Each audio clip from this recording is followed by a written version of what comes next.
ජීවිතේට තාලෙට සින්දුවක් කියා ගන්න බැරි මම ගොඩක් අය ගායකින් කරලා තියෙනවා මේ ප්‍රධානිය. ඒ කාලේ කරන්නකෝ එනවා. මාව කරන්න බැරි වුණා. Switch to elegance with ACL Elegance Switches.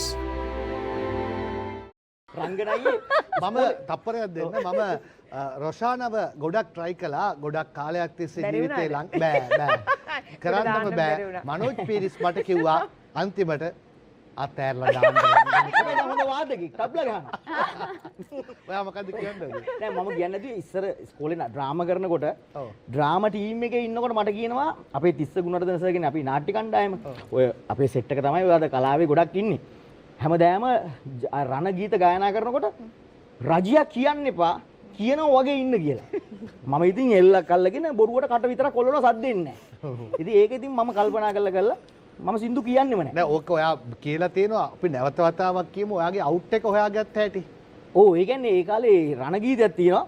සංකරණ බෙර දවුල් මද්දල එහෙම කියලා යනවා ගීතේ. ඔයා ඇඟට අරන් කිව්වා. ඔව් මාත් කියනවා සංකරණ බෙර දවුල් මද්දල එහෙම යන්නේ. සෙට් එකක් කියනවා. සෙට් එකක් දුටු ගැමුණු ඔක්කොම ඉන්නවා. ඒ කියන්නේ දුටු ගැමුණු ජගච්චාමෙල ඉන්නේ. අන්තිමට සර් කියනවා තුන් පාරක් විතර කියවනවා. කවුරු හරි එකෙක් අවුට් කියනවා. කවුරු හරි එකෙක් අවුට් කියනවා. අන්තිමට තුන් පාරක් කියවුවට පස්සේ සර් කියනවා එහෙනම් ඔක්කොමලා කියනවා රජිය කියන්න එපා කියනවා වගේ ඉන්නේ කියලා. ඉතින් මම අර එච්චරයි. ඒකට අහුණා. ඊට පස්සේ නළුවෙක් වුණාට පස්සේ මගුල් ගෙවල් වල ගියාම සාමාන්‍ය ජනප්‍රිය කෙනෙක් ආවම සින්දුවක් කියවනවනේ.